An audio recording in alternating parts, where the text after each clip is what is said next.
Bom dia. Muito obrigado pela presença de todos. Chegamos então à nossa aula de história com a presença de dois grandes autores, top de linha da produção historiográfica desse país. Então é com muita honra que a gente os recebe. Eu vou fazer primeiramente uma justificativa e vou convidá-los para se assentar à mesa e depois a gente dá sequência à nossa atividade. Ao longo do primeiro semestre, tivemos a oportunidade de analisarmos o conteúdo relativo à ordem republicana, instalada no país a partir do golpe articulado pelos oficiais do Exército, que, influenciados pelos propósitos positivistas, aliaram-se às oligarquias cafeeiras do Oeste Paulista, insatisfeitas com o centralismo e a burocracia do regime monárquico no Brasil. Acenando com a bandeira da ordem e do progresso, os construtores do novo regime pouco fizeram, no entanto, para minimizar o quadro de desigualdade social vigente no país desde o período colonial. Da crise do regime monárquico à instalação da nova república, da Constituição outorgada por Pedro I em 1824, a Constituição Cidadã, promulgada pelo Congresso Nacional em 1988, o compromisso com a coisa pública e a luta pelo bem-estar social ainda exigem de todos nós o empenho em favor da ampliação de oportunidades a um número cada vez maior de brasileiros, ainda excluídos dos direitos básicos que a ordem republicana deveria assegurar. Como forma de aprofundarmos as nossas reflexões, tivemos a oportunidade de analisarmos a obra Brasil, uma biografia, escrito pela historiadora Heloísa Starling e pela antropóloga Lilia Schwartz, que, através de uma narrativa historiográfica, aborda a construção da nossa identidade, respaldando os diferentes aspectos constitutivos da trajetória política, econômica, cultural e social do país. A dinâmica das relações entre as esferas do poder público e privado e os desafios para a construção da cidadania, entre outros importantes aspectos. A leitura da obra nos permitiu a possibilidade de resgatar, compreender e, a partir daí, construir a definição de novas percepções sobre a conjuntura política que testemunhou a construção da ordem republicana em nosso país. Da mesma forma, no ano de 2017, enquanto alunos da segunda série, orientados pela professora Marisa Ribeiro, vocês tiveram também a oportunidade de analisar a obra Cidadania no Brasil, O Longo Caminho, escrito pelo historiador José Murilo de Carvalho, que, através de uma retrospectiva histórica, nos oferece uma abordagem crítica relativa à instituição dos direitos civis no Brasil, apontando os avanços e retrocessos, desafios e possibilidades para a afirmação destes valores no país. É, portanto, para nós um enorme privilégio termos na nossa escola a honrosa presença destes grandes historiadores para o coroamento da nossa atividade sobre a ordem republicana no Brasil. A investigação do passado é fundamental para a construção da cidadania. Estudar o passado, resgatar sua verdade e trazer à tona seus conhecimentos caracterizam forma de transmissão de experiência histórica, que é essencial para a constituição da memória individual e coletiva. A história que não é transmitida de geração a geração torna-se esquecida e silenciada. O silêncio e o esquecimento das barbáries geram graves lacunas na experiência coletiva de construção da identidade nacional. Resgatando a memória e a verdade, o país adquire consciência superior sobre sua própria identidade, a democracia se fortalece. Agradeço a honrosa presença de todos os alunos, professores, coordenadores, em especial aos nossos convidados super especiais, Heloísa Starling e José Murilo de Carvalho. Agradeço também de forma carinhosa aos alunos Beatriz Castelo Branco, Mariana Fluminense, Bianca, Luiz, e acho que está faltando mais um, mas eu esqueci. Daqui a pouco eles vão fazer um número musical para nós, vai ser muito legal. Tá? Bom, vamos lá. Muito bem. Bom, vamos lá. Convido-os agora a receber os nossos convidados especiais para o aprofundamento das nossas reflexões sobre esse período da história brasileira. Heloísa Starling.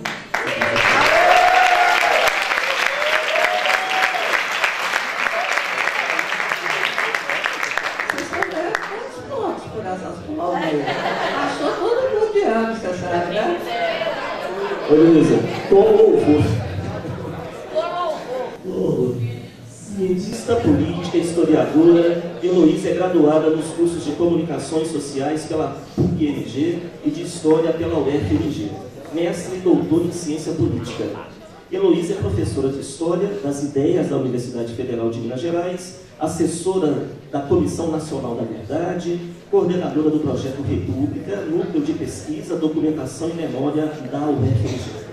Heloísa também é pesquisadora do CNPq e da FAPEMIG. Dentre suas inúmeras obras destacam-se Decantando a República, um inventário histórico e político da moderna canção popular brasileira, Os Senhores das Gerais, Os Novos Inconfidentes e o Golpe de 64, Lembranças do Brasil, Uma Pátria para Todos, Chico Buarque, As Raízes do Brasil, Brasil, uma biografia, em coautoria com a antropóloga Lilia Schwartz, e recentemente Ser Republicano no Brasil Colônia, a história de uma tradição esquecida. Além de organizadora da República e Democracia em Impasses no Brasil Contemporâneo.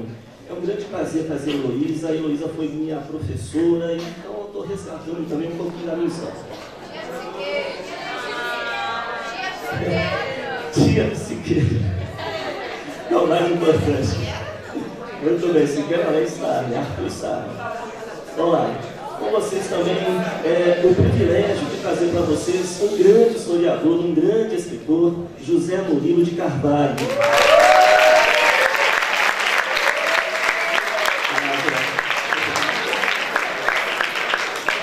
Cientista político, historiador, além de membro da Academia Brasileira de Letras.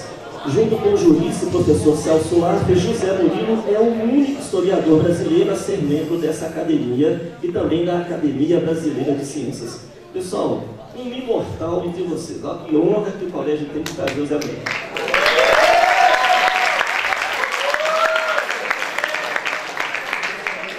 Então, vamos lá.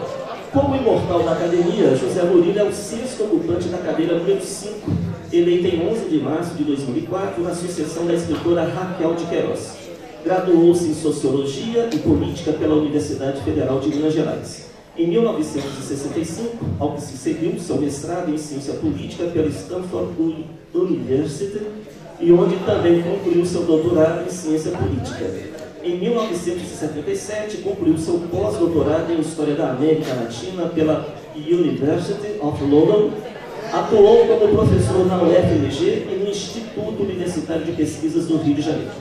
José Murilo é, desde 1997, professor titular de História do Brasil no Departamento de História do Instituto de Filosofia e Ciências Sociais da UFRJ. Nos últimos anos, tem se dedicado ao estudo da construção da cidadania no Brasil, ressaltando suas especificidades. Dentre as obras publicadas, destacam-se A Construção da Ordem, A Elite Política Imperial, Os Bestializados, O Rio de Janeiro e a República que Não Foi, Teatro de Sombras, A Política Imperial, A Formação das Almas, O Imaginário da República no Brasil e Cidadania no Brasil, O Longo Caminho. Então sejam muito bem-vindos, com muito orgulho, com muita alegria que a gente os recebe aqui na nossa escola. Bom, pessoal, nós vamos agora para uma apresentação musical muito legal, feita com muito carinho pela equipe da turma A e da turma B, é isso mesmo? Então, com vocês, vamos lá, Beatriz e Camarão. Vamos lá, pessoal. Beatriz, Bianca, Lucas e Marcela Toniessa. Mariana. Vocês não sabem que está aqui na frente. A década de 60 testemunhou no sentido musical a afirmação do rock and roll, com a emergência de bandas singulares como Rolling Stones, Clearwater e, lógico, as inesquecíveis baladas do grupo The Beatles, além de músicos e compositores fantásticos como Jimi Hendrix, Janis Joplin, Bob Dylan e Joan Baez.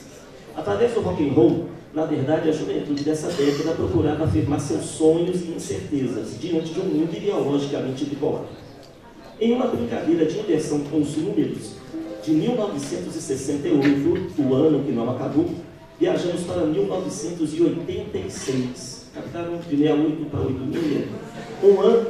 Um ano de efervescência musical no Brasil, com a emergência de inúmeras bandas de rock nacional, protagonistas de uma irreverente performance, e de crítica social refinada. A música Tempo Perdido, de autoria de Renato Russo, foi divulgada em 1986, no disco 2, o segundo da banda Legião Urbana.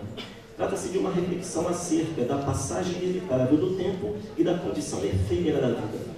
Apesar do título, a mensagem da música é a de que sempre podemos mudar nossas prioridades e o nosso modo de viver, e que podemos nos dedicar ao que realmente é importante para a construção de uma sociedade menos desigual e mais tolerante. Todos os dias quando acordo, não tenho mais o tempo que passou, mas tenho muito tempo. Temos todo o tempo do mundo, todos os dias antes de dormir. Lembra, esqueço como foi o dia. Sempre em frente, não temos tempo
caminhando e cantando e seguindo a canção.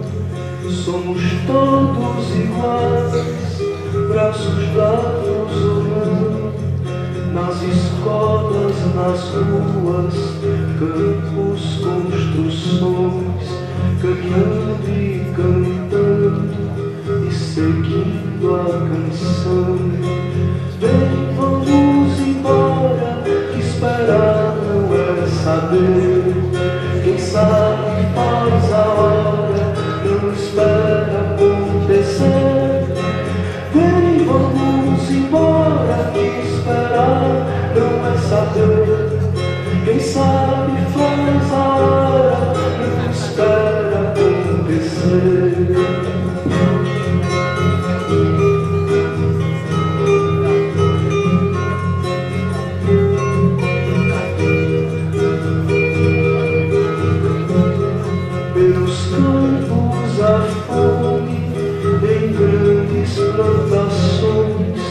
Pelas ruas marchando, indecisos cordões ainda fazem da flor seu mais forte refrão e acreditam nas cores, vencendo o canhão. Vem, vamos embora, que esperar não é saber.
tenebrosas plantações, seus filhos erravam cegos pelo continente, levavam pedras feito penitentes, erguendo estranhas catedrais.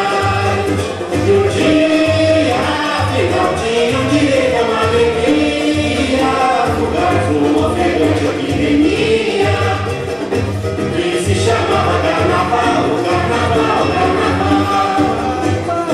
Palmas para dos barões famintos, o bloco dos Napoleões metidos, e o espírito do levar. Meu Deus, veio da TV de perto uma cidade a cantar a revolução da liberdade, até o dia clarear. Ai que vida boa, ai que vida boa, o estandarte do sanatório geral vai passar. Ai que vida boa, ai que vida boa, o estandarte do sanatório geral vai passar. É isso aí, pessoal. Obrigado. Bom, pessoal, a gente agora tem a honra de ter com vocês o José Murilo de Carvalho, que preparou especialmente uma aula sobre a questão da cidadania. Vamos lá, José, se você quiser. Só falar para vocês o seguinte, eu acho que vocês nunca tinham visto um imortal, e eu aprendo muito com Siqueira, né? Aí, Siqueira, como é que aquele filme dos imortais que a gente viu era lá dos Vingadores, não é? Ou era do... Qual que era dos imortais? Porque a gente está diante de um, né? Você tem que me lembrar o filme para a gente fazer o clipe. Mas é só para falar para vocês que eu acho muito legal estar aqui com vocês. Zé Murilo foi meu orientador, então vocês estão vendo que tem uma história, um imortal. E nós vamos descobrir ali com Siqueira, eu vou matar você com essa história de Siqueira. Nós vamos descobrir com Siqueira os imortais. Oi, bom dia. Bom dia. Na apresentação, eu só quero acrescentar duas coisas das quais eu me orgulho. Eu sou da Academia Brasileira de Ciências, também, e emérito da Universidade de Coimbra. São duas coisas. São coisas que vêm com a idade, mas eu não gosto de enganar ninguém. Eu vou esclarecer para vocês. Na verdade, quem está falando aqui para vocês hoje é um fantasma de um mineiro que foi enforcado no final do século XVIII. A documentação está aqui. Foi uma prova dada no Rio para o curso médio, alunos como vocês são. E a prova a questão da prova citava o texto do meu livro, Formação das Almas, citando o herói nacional e citando Tiradentes, um trechinho do meu livro. A resposta da aluna foi a seguinte: José Murilo de Carvalho foi considerado um herói nacional por ter tido seus membros e cabeça cortados e exibidos ao público por ter sido contra as ideias daquele regime, sendo usado para pôr temor aos cidadãos pelo governo. Portanto, é um fantasma.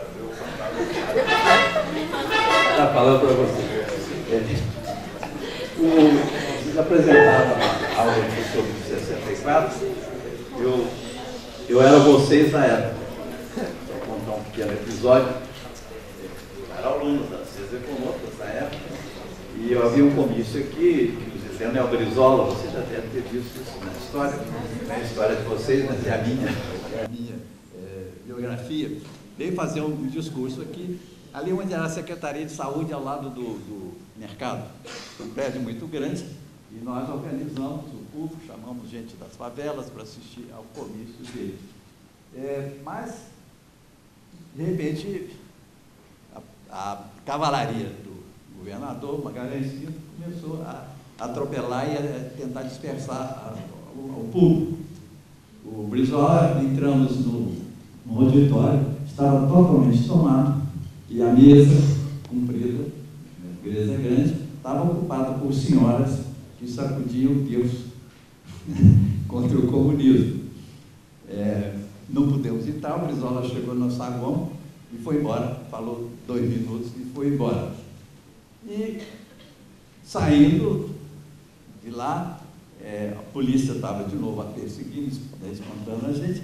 Aí veio um policial atrás de mim, a cavalo, com a espada na mão, e eu, naquela ingenuidade, virei para ele e comecei a dar uma aula de civismo para ele. Eu falei, vocês têm a obrigação de proteger a manifestação e não de reprimir a manifestação.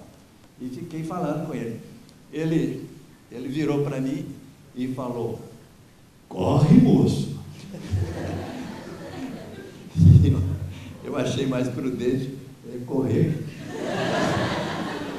Mas eu corri naquele velho esquema que vocês devem... Qual é a regra básica para correr?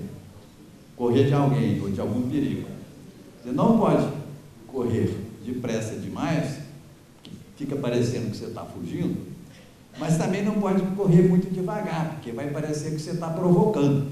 Então você tem que descobrir um ritmo entre a pressa e coisa para não parecer outra coisa. Bom, vamos entrar no assunto. História das crises políticas com deposição de governantes, 23 e 16. O roteiro, crise política atual, visão histórica e sociológica. Roteiro, pensar profissionalmente a política. História das crises políticas envolvendo deposição de governantes. Segunda parte, sociologia política das crises, perspectivas. O que quer dizer com isso? Pensar profissionalmente a política. Eu não estou aqui para dizer para vocês minhas posições políticas. Eu acho que são coisas diferentes. Eu não faço política em sala de aula. Quer dizer, são 2 coisas diferentes. Você tem suas opiniões e tem os lugares para isso. Tem a rua, tem os bares, tem manifestos, etc. Na sala, e um historiador ou um cientista social, vocês estão em breve, vão ter que escolher para onde vocês vão. Tem a obrigação profissional de tratar esses temas profissionalmente. Isso é de acordo com os conhecimentos que ele tem profissionais de história, a metodologia da história, tudo isso. Então, são dois ambientes diferentes, são 2 discussões diferentes. Então, o que eu quero fazer aqui não é gritar slogan político, fazer nada. Isso não é o lugar. Na universidade eu faço isso também, isso não é o lugar para isso. Vamos sentar, independentemente de minha posição política, claro que de alguma maneira meus valores políticos afetam um pouco, mas não eu tento evitá-lo explicitamente. Bom, então, vai por aí. Primeiro, eu vou usar o meu chapéu de historiador, dar uma perspectiva histórica, depois vou botar o meu chapéu de cientista político para tentar explicar, na minha visão, o que aconteceu. História da crise política, deposição de governantes, 23 de 2016. Chefe de Estado de Depósitos do Brasil. Aqui, depois, legalmente e ilegalmente. O regente Nilma e Silva foi em 1840, que foi derrubado com o movimento dos liberais e deu a posse ao imperador que não tinha idade ainda para assumir. Pedro II foi deposto em 89, Washington Luiz foi deposto em 1930, 2 vezes deposto, é um bi-deposto. Café Filho, Goulart, Costa e Silva. 85 é complicado, porque não se seguiu a legislação, mas não tinha alguém no poder. Então é difícil dizer que alguém foi deposto. O sucessor legal, na possibilidade de Tancredo assumir, seria o presidente da Câmara, que seria o Ulisses Guimarães. Mas aí os militares não aceitavam o Ulisses. Então foi, de alguma maneira, uma deposição ilegal. Collor pediu.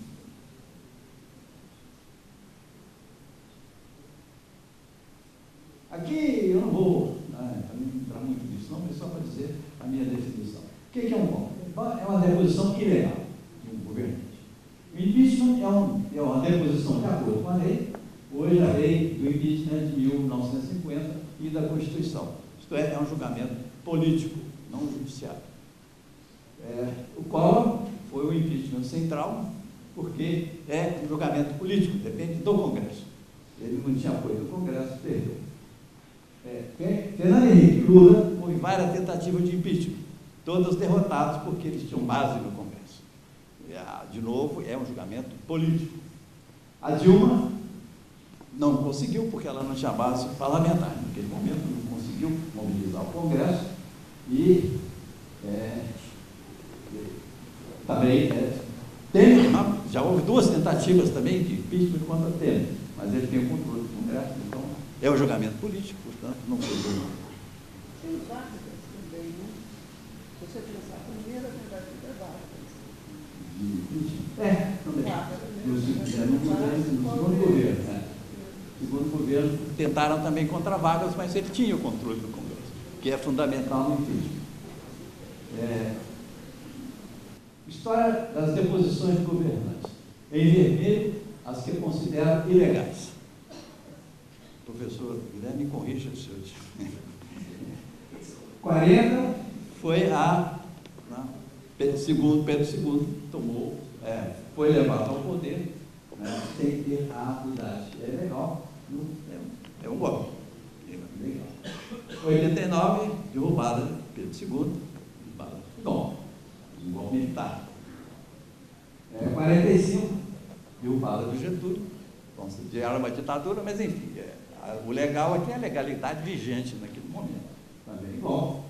54, Getúlio de novo, um golpe, porque os militares chegaram, puseram contra a parede e falaram: olha, você vai sair, você vai se demitir. Ele falou: eu não vou. Ele tinha concordado, mas depois ele falou assim: eu não vou pedir demissão, não vou renunciar, e deu um tiro no braço. 55, foi na sucessão de Vargas, o Juscelino tinha sido eleito e houve uma tentativa de impedir que o Juscelino tomasse posse. Aí houve um golpe, na época chamado de golpe preventivo. Isso é para garantir, a nossa política é tão complicada, você tem até golpe para garantir que a lei seja cumprida. Enfim, aí foi derrubado Carlos Luz.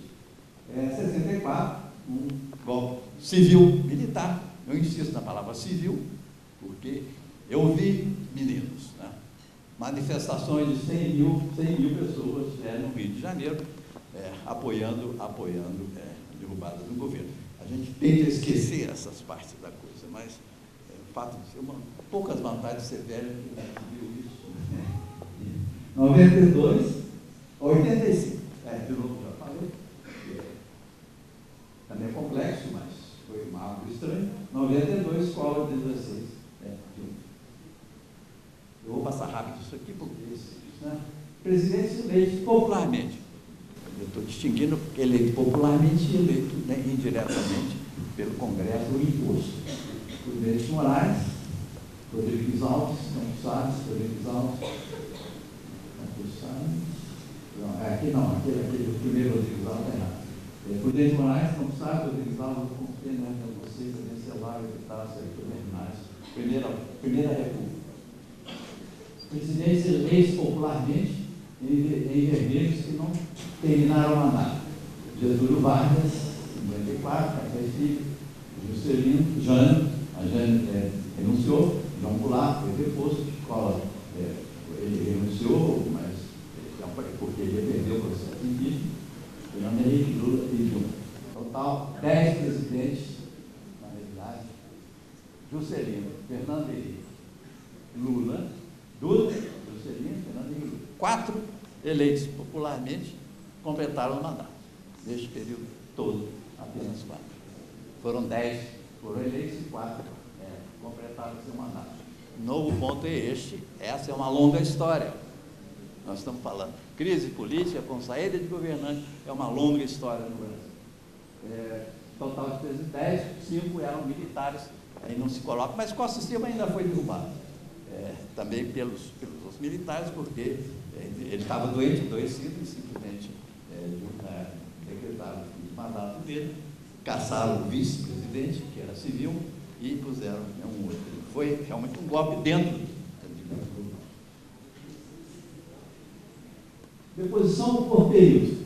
Para vocês verem, não é algo contínuo na nossa história política. No primeiro reinado e regência, houve uma substituição ilegal de governante, que foi em 1840, da maioridade. E foi, na realidade, realidade, um golpe não para tirar alguém, para colocar alguém no poder. O segundo reinado, 49 anos, nenhuma substituição ilegal de governante, porque uma monarquia, numa monarquia parlamentarista, cai o governo, quer dizer, cai o presidente do conselho, e não cai o chefe de Estado. Isso é uma das vantagens do parlamentarismo. Você pode derrubar quantos primeiros-ministros quiser, mas a chefia do Estado permanece a mesma. Então, para derrubar um golpe, seria apenas nós derrubando o chefe de Estado, o que é muito raro. Na República, primeira República chamada Velha, primeira República, 41 anos, apenas uma derrubada. Foi o último presidente, Washington Luiz, foi derrubado pela Revolução de 30. Então, 0,2% ao ano. A República que veio a seguir, aí vamos falar segunda, terceira, quarta República, mas estou considerando tudo, uma só. Foram 10 presidentes e os golpes que eu já vi, foi apenas 4 deles concluíram o mandato. Então a taxa de derrubada foi maior do que as anteriores. Então há aqui uma divisão clara. A partir de 1930 é que começou essa instabilidade que levava à derrubada de governantes eleitos, sobretudo eleitos popularmente. Então há aqui um marco histórico que nós vamos discutir um pouquinho mais daqui a pouco. Fatores históricos de estabilidade. Bom, durante o Império, era o poder moderador, a monarquia, o poder moderador, e o poder moderador com monarquia, não estou defendendo que monarquia é coisa nenhuma, estou fazendo uma análise da natureza do regime. Como combinando o poder moderador com o parlamentarismo, na época, o Império era um parlamentarismo meio parlamentarista. Quer dizer, a cópia era a Inglaterra, mas o sistema realmente parlamentarista que estava na época se fortalecendo era o inglês. O Brasil tentava copiar, mas com uma exceção que era o poder moderador. Isto é, o imperador era chefe do Estado, mas também chefe do governo, o que é uma mistura de despotismo e parlamentarismo. Mas, de qualquer maneira, este poder é um poder fora do âmbito das disputas políticas. Ele não tem partido. Qualquer sistema desse tipo, monarquia, o rei não tem partido. Ele tem que chamar os políticos para presidir os gabinetes, aí dependendo de sua base parlamentar, mas ele não toma partido. Se ele não toma partido, a briga se dá mais embaixo. A briga se dá mais embaixo, de novo, muita troca de gabinete, de presidência, mas não o chefe do Estado. Portanto, essa estabilidade grande. 30, entrada do povo na política. A partir daí começa a grande instabilidade. Eu não estou dizendo que a culpa é do povo. Nós vamos dizer daqui a pouco qual é o mecanismo.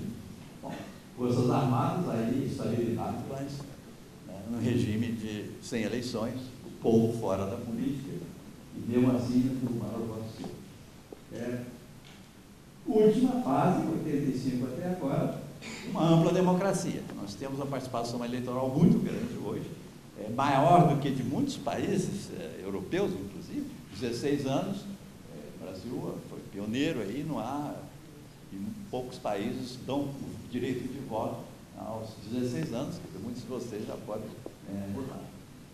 Aí a estabilidade foi maior. Vamos tentar ver por quê. Mas isso são dados que não há, podemos discordar de uma outra classificação, se foi uma derrubada ou não, se foi legal ou ilegal, mas a verdade é que houve essa derrubada de chefe do governo. E também vamos mais jabuticaba, né? Na África, na Ásia, na África, América Latina, isso é feijão com arroz. América Latina, esses dados, números, se alguém for tentar recuperar esses dados, pesquisar, vai haver alguma diferença, porque, de novo, há certas dificuldades de definir certos movimentos. Mas o número é mais ou menos aproximado. América Latina, a partir de 1990, botei 90, mudanças de governo irregulares, Bolívia 13, o Haiti 15, Argentina, Peru, etc. Na África, desde 1950, eu contei 114. Quer dizer, isso é típico de países, digamos, de modernização tardia, ou ex-colônias. Esse é um tipo de governo muito instável. Bom, isso é a parte histórica que vocês conhecem bem. Então, agora vamos passar para a parte mais complexa, que é... Bom, aconteceu isso. Como é que se explica? A gente tem esta sequência, né,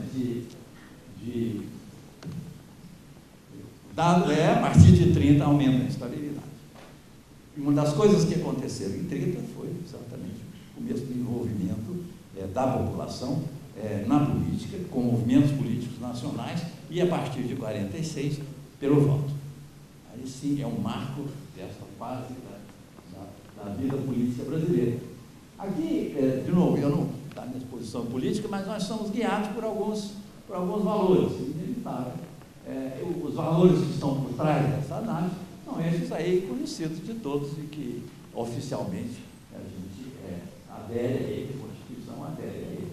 Isto é, democracia política, isto é, democracia política é a inclusão do povo na eleição, no voto. Quer dizer, é a amplitude do voto.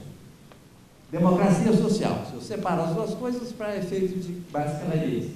Democracia social é a inclusão do povo na sociedade, isto é, nos benefícios da sociedade. Aqui inclui saúde, inclui educação, inclui uma série de outros fatores que tornam a democracia política mais relevante. E alguns valores, esses valores clássicos, né? Igualdade, liberdade, democracia, liberdade para a Luísa, que é a República, democracia de todos nós. E qual é a meta da tradição ocidental? Eu estou falando da tradição ocidental, porque também temos que ter sempre em vista que nós não representamos, isso não é uma coisa mundial. A China não tem nada a ver com isso. Muitos países da África também, não tem esses valores. A China não está preocupada com liberdade e democracia. Isso, então, é coisa do mundo ocidental, do qual nós fazemos parte. E a meta nossa até agora é definida muito precisamente, de maneira curta, qual é, digamos, a meta que nós devemos estabelecer. É a ideia de ter liberdade, de ter igualdade dentro de uma democracia. São coisas muito difíceis de vir juntas. Muito difíceis. Na história ocidental, frequentemente, a igualdade, por exemplo, matou a liberdade. Todas as revoluções comunistas, por exemplo, promoviam a igualdade, mas matando a liberdade. Nós vamos dizer que no Brasil isso aconteceu também. Mas o ponto é onde queremos chegar. É exatamente isso. Muita participação, mas política de inclusão social dentro da democracia. Isto é, uma república, participação política, democrática, com a política social. Isso de novo, são valores que estão por trás. Hoje já está aparecendo, mesmo no Ocidente, livros, etc., perguntando se democracia é realmente algo que é um valor permanente. Mas essa é uma outra discussão que não vamos entrar nela. A democracia política. Será que é permanente, né? Nós vamos considerar que é permanente. Pelo menos eu, enquanto estiver vivo, eu vou considerar. Vocês, não sei. Não, o que vai acontecer? Não, isso, o mundo está em alvoroço. Crise de legitimidade para todo lado. Bom, vamos entrar nisso agora. Democracias políticas, isso é, inclusão da população no voto. Vejam bem, até 30, na realidade, até 45 que começa a mudar. Até 30, 5% da população votava. 5%. E isso é menos do que era durante o Império antes de 1881. A Constituição de 24, comparada internacionalmente, era muito liberal. Nós temos que colocar coisas no seu momento histórico. Hoje a gente vai achar que não é. Isso não está certo para o historiador. Você tem que colocar no ambiente. Por exemplo, o analfabeto podia votar pela Constituição de 24. Em 81, é que houve um enorme retrocesso. O Brasil estava à frente de muitos países, inclusive europeus, em voto, em capacitação das pessoas para o voto. Em 81, puseram o veto ao voto do analfabeto. E isso só foi revertido na Constituição de 88. Vocês imaginam que absurdo, que absurdo. Mas cortou a participação, que era em torno de 12% no Império, antes dessa reforma, e depois, durante a República, passou a ser em torno de 5%. Daí que eu tenho um livrinho que eu publiquei ano passado, que se chama,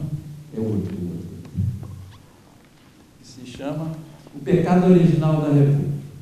Qual é o pecado original? Falta de povo. E isso se deu até 45, até 30, pelo menos. Bom, vejam bem, hoje nós estamos com 67% da população pode votar, que dá 144 milhões de pessoas. Realmente abriram-se as portas da participação política, houve um tsunami de invasão do povo no sistema político. E vejam bem, isso não parou nem durante a ditadura. Mais de 53 milhões de novos votantes começaram a votar durante a ditadura. Isto é, isso era mais ou menos a população de 1950. Então, imaginem isso. Não houve, com todo o sistema, cassações de mandatos, eleição indireta de presidente, tudo isso. Quer dizer, eleição indireta de presidente, o principal ponto, tirar o povo, tirar uma decisão crucial do alcance do povo, que é eleger o presidente. Mas essas pessoas não tinham o seu direito de voto, numa situação que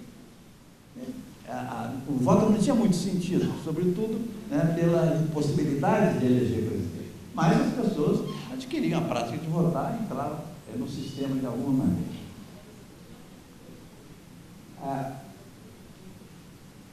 Isso tem a participação, quando eu falar nisso, não estou querendo dizer que o povo não tinha participação política.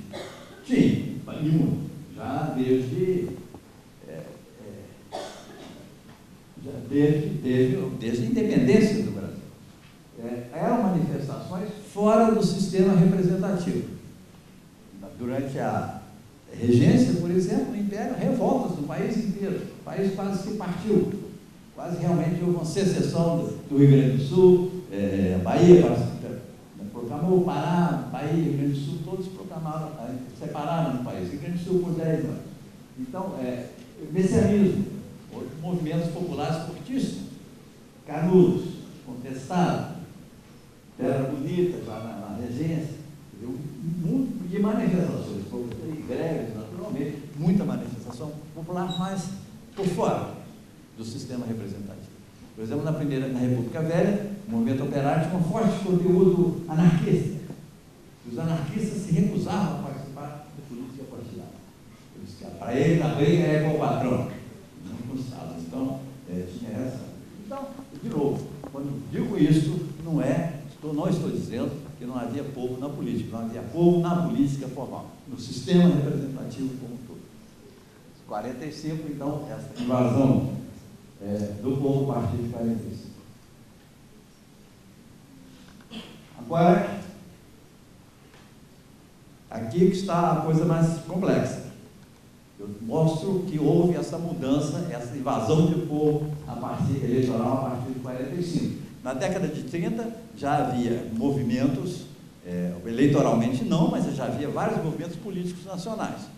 A AIB, ligado ao integralismo, a Aliança Libertadora Nacional, IL, que era mais ligada ao Partido Comunista, faziam protestos nas ruas, etc. Então já era algo nacional. E antes disso, o único movimento nacional que nós tivemos, popular nacional, foi a campanha para a abolição da escravidão. Antes não havia, era tudo regional, tudo fragmentado. Mas aqui aumento de participação política. De outro lado, aumento de quedas e de roubar presidente da República, chefe de governo. Tudo bem, são duas coisas. Agora, uma tem a ver com a outra ou não? O fato de terem vindo juntos não significa necessariamente que uma seja a causa da outra. Então, o que precisa ser demonstrado é isso. Há mais pressão por igualdade. Quando você expande o sistema, e Getúlio Vargas, no final do governo dele, fez uma coisa que nunca tinha sido feita no Brasil. Ele começou a interpelar o povo, que Pedro Ernesto, na prefeitura do Rio, tinha começado, mas em escala pequena. Ele começou a interpelar o povo. Eu ainda me lembro de um discurso dele, que ouvi pelo rádio, que era muito antigo, que ele é gaúcho, que falava: trabalhadores do Brasil. Eu pronuncio gaúcho, que eu nunca me esqueço. E isso foi se refletindo nas eleições. Então, no segundo governo dele, os sindicatos começaram a ter muito mais importância, muito mais poder de pressão, e pressão no sentido aí sim de introduzir medidas que, sociais, de natureza social. Quer dizer, usar o político para promover o social. Está ali o conflito distributivo ou redistributivo se tornou muito mais forte e se projetou na política nacional. Ao mesmo tempo, aumentou muito a competição política, porque antes os coronéis se entendiam, resolviam lá com 5% da população, era barato, inclusive, esse é um ponto importante, pagar ou dar uma refeição para esse número pequeno de eleitores, o custo era barato. Com mais gente, aumentou muito a competição, aumentou muito o custo das eleições, e vocês sabem o que aconteceu com o aumento de custos das eleições, em que deu. Na época, década de 50, segundo o governo Vargas, se começou a falar em populismo, que era essa política de se dirigir, de governantes se dirigirem, apelarem ao povo, interpelarem o povo.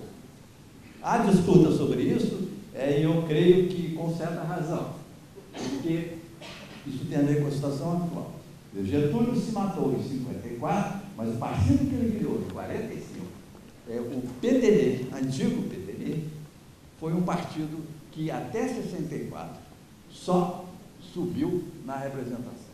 Em 64 ele já era o segundo partido do Brasil. E uma coisa curiosa, a morte do Getúlio não afetou, afetou no sentido de criar um mártir, mas o partido tinha vários substitutos, tinha várias pessoas de influência nacional, de modo que a ausência de Getúlio não impediu que Leonel Brizola, João Goulart e vários outros membros do Partido Trabalhista continuassem na política como líderes nacionais.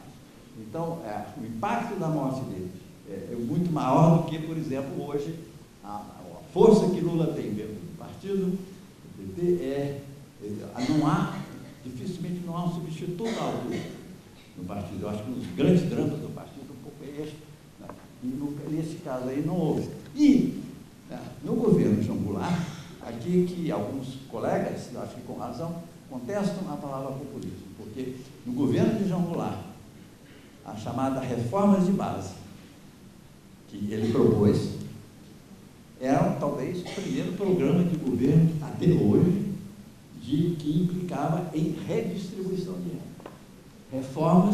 Reforma agrária, reforma bancária, uma série de reformas que ele propunha que implicava realmente em alterar a distribuição de renda no país. É isso que eu chamo de uma política de esquerda. De políticas que alterem a situação. Não é políticas apenas que distribuam benefícios. Ela tem que alterar a estrutura da distribuição de renda no país. Isso foi feito e não por acaso foi derrubado. Nessa época eu fazia sindicato rural aqui em Minas, saía no fim de semana para fazer sindicato rural, mas tudo dentro política de incorporação, de fortalecimento dos sindicatos, sobretudo rurais. E sempre foi um mundo impenetrável a políticas governamentais. Como dizia o Vitor Nunes, o Estado não passava para dentro das porteiras dos currais. Aquilo era território do coronel. Não entrava, e era aquilo, era um reduto político e também parte do patriarcalismo.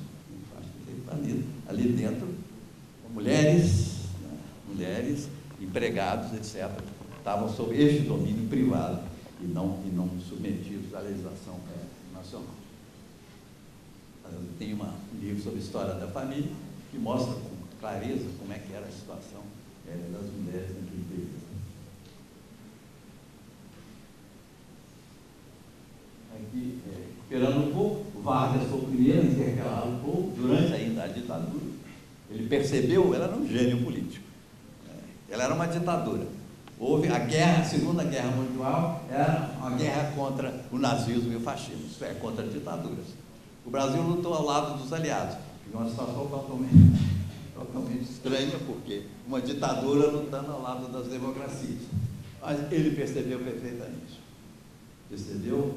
No início, muitos generais brasileiros achavam que o Hitler e Mussolini iriam ganhar a guerra. Então ficaram meio hesitando, mas a partir de certo momento o Brasil só entrou na guerra já quase ao final. Aí já era mais ou menos certo que a gente ia ganhar.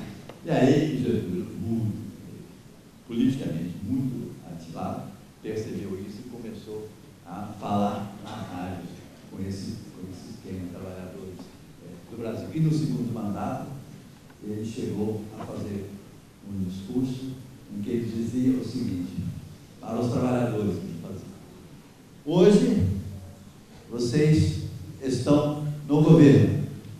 Amanhã, vocês serão o governo. Eu nunca vi outro presidente, um presidente da República falar isso. Realmente uma coisa profundamente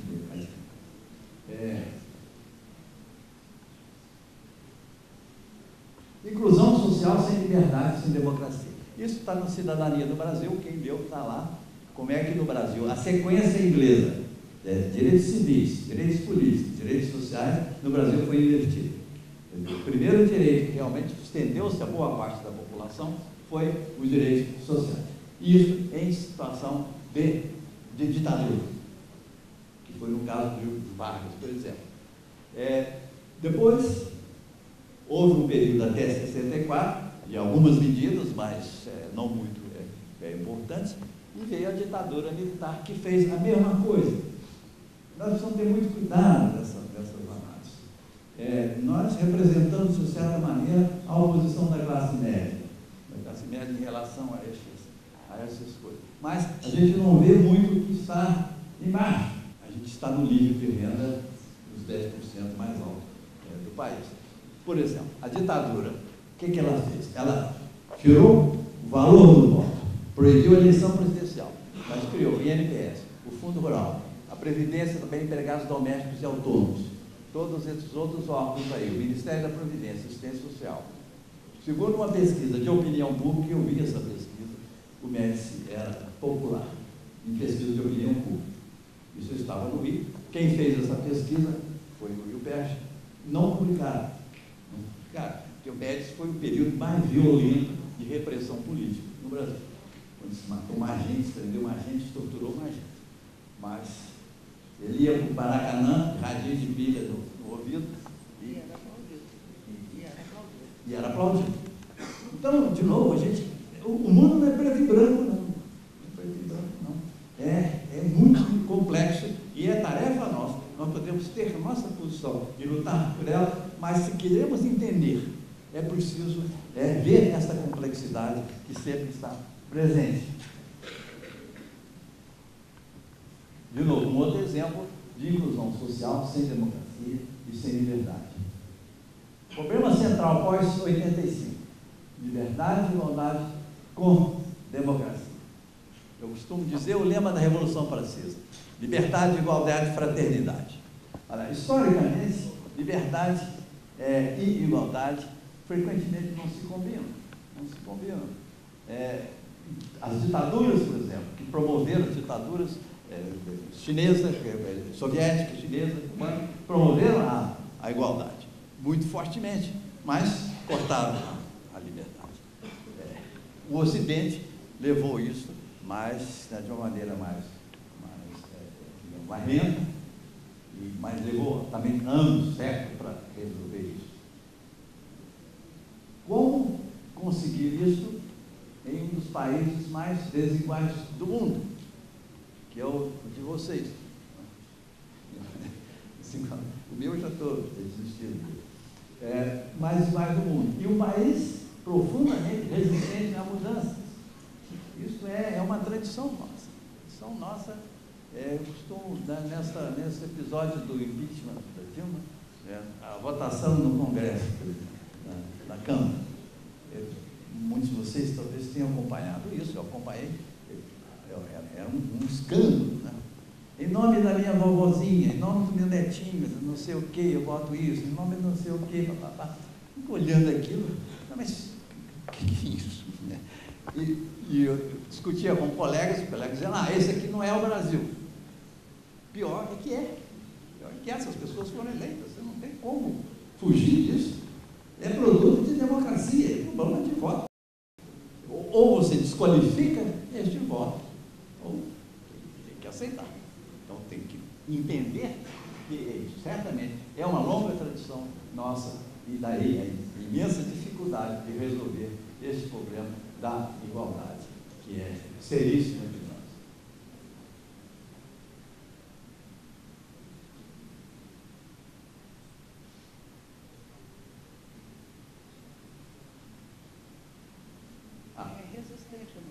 Está resistindo até o desempenho do governo Fernando Henrique Lula pareciam ter achado o caminho da democracia, liberdade e igualdade. Fernando Henrique cuidou mais da parte financeira, Lula cuidou da parte social, de inclusão social, sobretudo pela Bolsa Família e outras instituições. Havia crescimento e havia distribuição de renda. Em sua carta-campanha, Lula descobriu que tinha que interpelar o povo e não apenas a classe operária. Com classe operária ele não ganharia eleição de maneira alguma. Você tinha que apelar para o povo, a classe operária militante. É uma minoria sindicalizada. Muito vocal, fala muito, é muito mais em termos de voto. Não resolve. Essa decisão dele foi crucial. Ele deu 2 mandatos de otimismo. A situação do país era de otimismo. Mas dessa vez, e eu próprio também achava, desta vez, vamos. Dessa vez, vamos combinar essas coisas todas. Bom, o povão garantiu ao PT 3 eleições. Na primeira eleição dele, inclusive, que ele ganhou, vocês podem ver que o voto era mais ou menos distribuído igualmente entre as classes sociais. Segundo, e depois também, no mandato de Dilma, a divisão começou a ficar mais clara. Pobres votam majoritariamente no Lula ou votaram na Dilma, e as pessoas mais ricas votam no Paulo.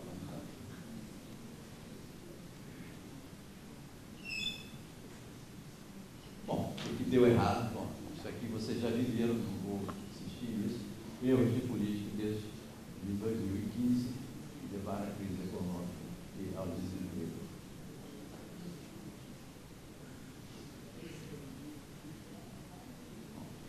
O legado até agora. De positivo, ausência de interferência militar. Eu já estou começando a ficar, ter dúvidas um pouco sobre isso. Mas claramente, quem viveu meu período, 50, 60, a gente sabia qual era o comandante dos exércitos.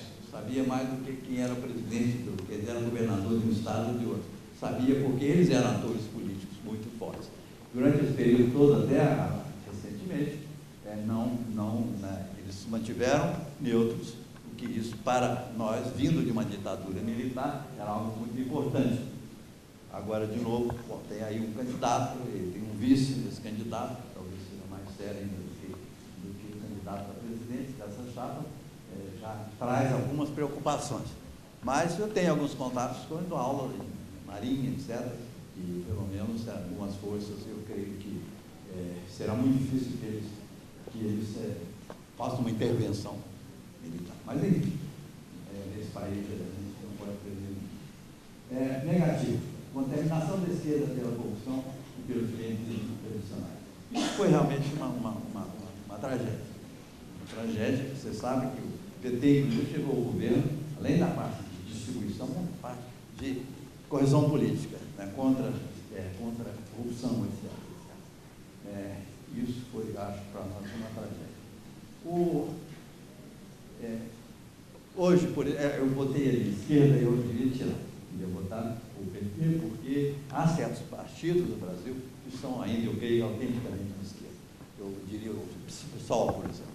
O PSOL é um partido que é um partido absolutamente que se mete nessas coisas e com uma postura política realmente redistributivista e não apenas distributivista. Negativo, desmoralização da direita. O Temer está aí. Negativo, os erros de política em 15, como eu já te falei. E, finalmente, outra coisa muito negativa, que também não é jabuticaba, é nossa, a crise da legitimidade política, a descrença nos políticos e na política. Isso está afetando países europeus, isso afetou os Estados Unidos, afetou vários países europeus. É um problema que pode se perguntar realmente se esse sistema desenvolvido de representação indireta da população via representantes, se isso não está realmente numa crise internacional que para onde vai levar. Não tem isso realmente não é problema só nosso, que é mais grave, porque a nossa situação justificaria isso. E o nosso sistema eleitoral tem coisas absurdas. Por exemplo, considerar o voto nulo como não válido. Como é que pode? O voto nulo está dizendo, eu não quero saber de ninguém. Isso é um voto político, esse voto tem que ser válido. Ele não é contado. É um dos absurdos da... Agora vai tentar passar isso no Congresso. 2 roteiros clássicos para reduzir a desigualdade. Mercado e política social com liberdade, um processo lento e limitado, foi o processo ocidental. Revolução e ditadura, um processo rápido com o sacrifício da liberdade. O Brasil não é nenhum desses 2 processos, é um país sem revolução e sem a dinâmica capitalista. E veja os nossos capitalistas aí estão mamando no governo, arreglo com o poder público para conseguir benefícios, para conseguir liberação de encargos, etc. Que é uma mistura, o Barbosa falava, umas bodas adulterinas. Nenhum governo do Brasil atacou estruturalmente o problema da desigualdade. Houve tentativa com o governo do João Goulart. O PT reduziu a pobreza distribuindo, sem redistribuir. Funcionou enquanto houve crescimento econômico. Nenhuma medida estrutural de taxação, por exemplo, taxação de herança, taxação de grandes lucros, taxação de dividendos, mudanças na faixa do imposto de renda, nas escalas salariais.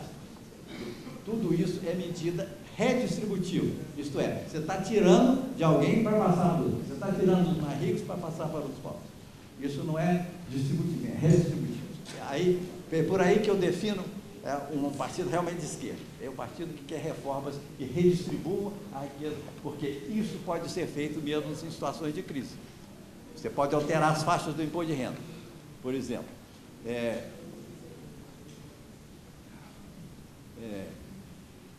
Pode alterar, pode taxar a herança, taxar grandes lucros, dividendos, tudo isso. O governo não tem Lula, ou tentaram, já houve tentativas, mas foram derrotadas no Congresso.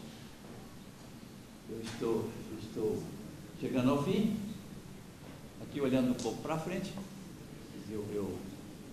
a parte de história eu olho para trás, mas aqui entra a visão chinesa da política. Os chineses têm, eles olham milhares de anos para trás, milhares de 2, 3 séculos para trás e olham um século para frente. O Partido Comunista Chinês fez projeções para 2050. Então, olhando isso, nós precisamos. Mas república, isso nós tivemos um pouco. Eu acho que houve um pouco de reação em relação à corrupção eleitoral, inclusive, houve pequena avanço. Mas, na qualidade de representação, isso aí continua a mesma crise de representação, de representatividade, de novo, repetindo, é universal. E duvido que uma reforma política no Congresso que reduza isso, acabe com isso, vai ser quase impossível. Isso, talvez apenas numa constituinte poderia fazer isso. Recuperação econômica lenta redução da desigualdade e persistência da instabilidade. De novo, continuando. Eu não gostaria de apresentar isso aqui para jovens, não, mas que é uma perspectiva, né, talvez que tenha a ver um pouco com a trajetória que já passei, olhando agora para o futuro. Eu confesso que não estou muito preocupado com as próximas eleições, não. Não há praticamente alternativa essas eleições de algo que possa realmente animar a gente, estando Lula preso. Como incorporar população desempregada ou subempregada de mais ou menos 65 milhões. Essa população tem que se incorporar ao mercado. Como incorporá-la sem crescimento econômico?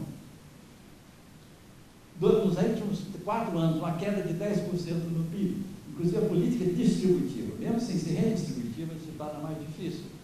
Já houve cálculos, nós vamos precisar a esse ritmo de 60 anos para dobrar o PIB per capita no Brasil.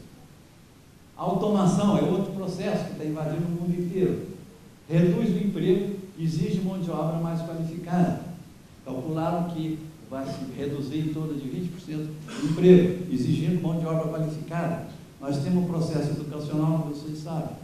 Vocês são privilegiados, assim como eu fui. A nossa educação realmente não é suficiente para preparar as pessoas para esse tipo de mercado. Outra coisa, o envelhecimento da população reduz o crescimento. Em que sentido?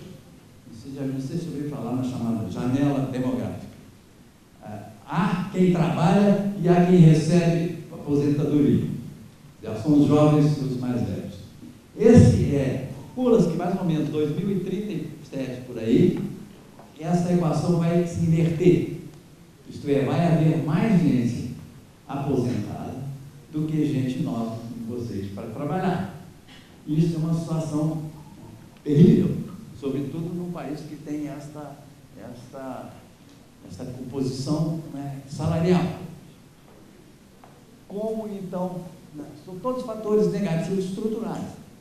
São estruturais. Nós temos isso, temos que incorporar essa gente como. O Eduardo Suplicy tinha uma teoria, uma proposta de dar um salário universal, dar um salário para todo mundo, independentemente se está trabalhando ou não. É possível que nós tenhamos que chegar a uma situação, não só Bolsa Família, mas distribuir trabalho. O trabalho, que era inicialmente uma obrigação, passou a ser um direito e hoje está quase se transformando num privilégio. Daí é que o futuro nosso, o país do futuro, eu acho muito difícil, muito problemático. Minha geração deixou o país cair na ditadura, mas ajudou a sair dela. A geração de vocês tem essa tarefa, talvez mais pesada e mais difícil do que a minha vida. Isto é, como é que vai incorporar essa massa de brasileiros, milhões de brasileiros, com baixa qualificação, num cenário de redução de empregos e de aumento de empregos mais sofisticados. Isso é um desafio.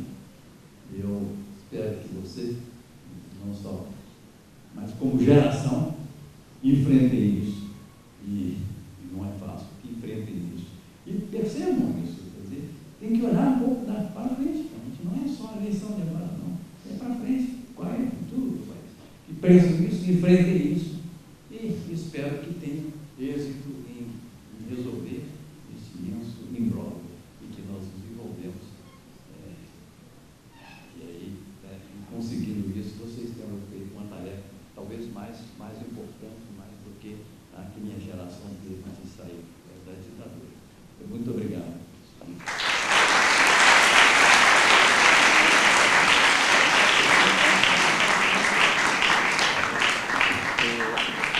A gente agradece, tá, professor, a aula magna que o senhor apresentou para a gente, as informações, as perspectivas. Com certeza são pontos importantes para refletir, né, sobre nosso compromisso com a cidadania e com a República. Você quer falar também? Rapidão. Na verdade, tem dois pontos, talvez, que eu queria chamar a atenção nessa questão do Danilo para a reflexão de vocês. E depois, Guilherme, talvez fosse legal abrir, se o pessoal quiser perguntar. A primeira questão, eu não sei se você colocou ali do fato positivo, existem algumas novidades, eu acho, no cenário atual, que eu não consigo ver, identificar na história do Brasil. É como se fossem elementos novos, né? Ou elementos que, e por serem novos, vamos ter que pensar sobre eles se estamos de acordo que a questão, o grande desafio que o país tem é o de como conciliar liberdade e inclusão, lidar com a questão da profunda desigualdade social num cenário, portanto, republicano e democrático. Né?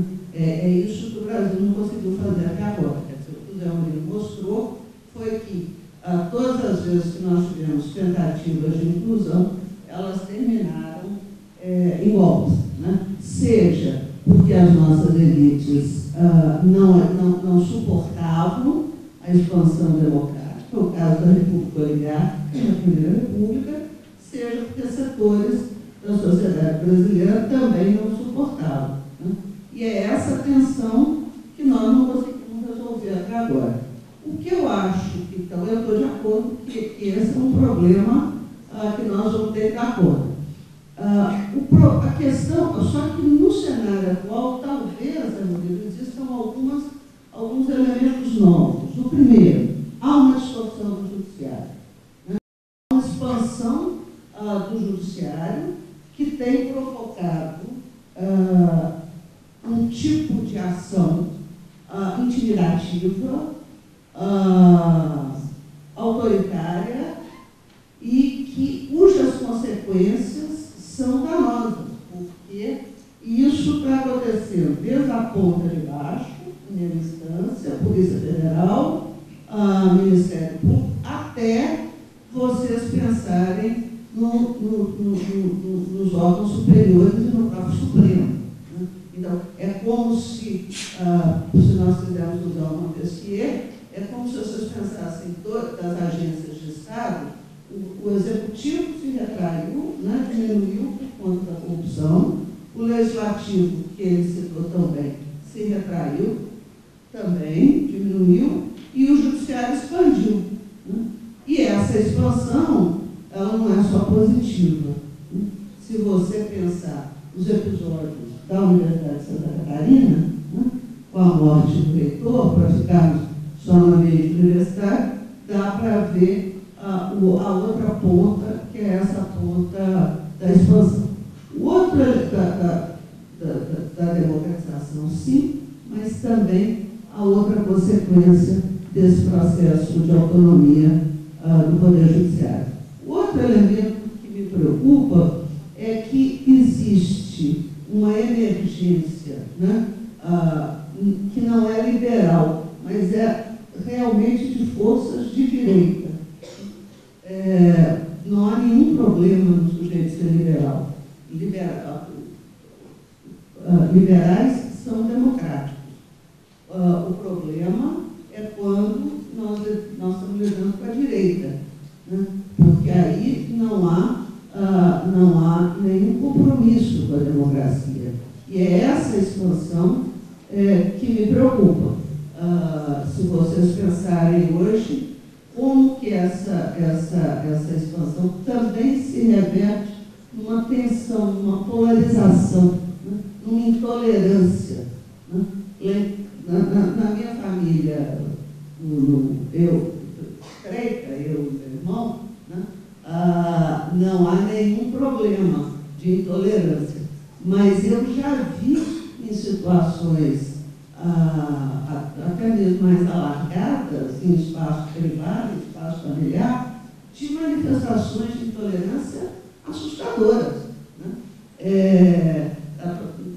Não há possibilidade de troca de ideias, não há possibilidade da divergência. Se nós não lidarmos com a nossa capacidade de ouvir o outro e de ser exposto a opiniões que são divergentes da nossa, dificilmente nós vamos construir liberdade. Né? A Rosa Luxemburgo foi uma grande revolucionária do início do século XX, dizia que a liberdade não é dizer sim, a liberdade é dizer não. O nosso limite de lidar com a diferença é fundamental se nós quisermos construir um espaço realmente democrático e libertário no país. E o terceiro ponto que eu queria chamar a atenção é que também existem procedimentos ocorrendo no país em que a democracia está sendo corroída de dentro, com as armas da democracia. Né? Isso também me parece uma coisa nova. Quer dizer, você age. Uma coisa é o golpe que vem de fora. Outra coisa são os procedimentos dentro do Estado operando contra o Estado, contra a democracia a partir do ritual democrático. Pense nas formas através das quais o governo Temer sobreviveu. Né?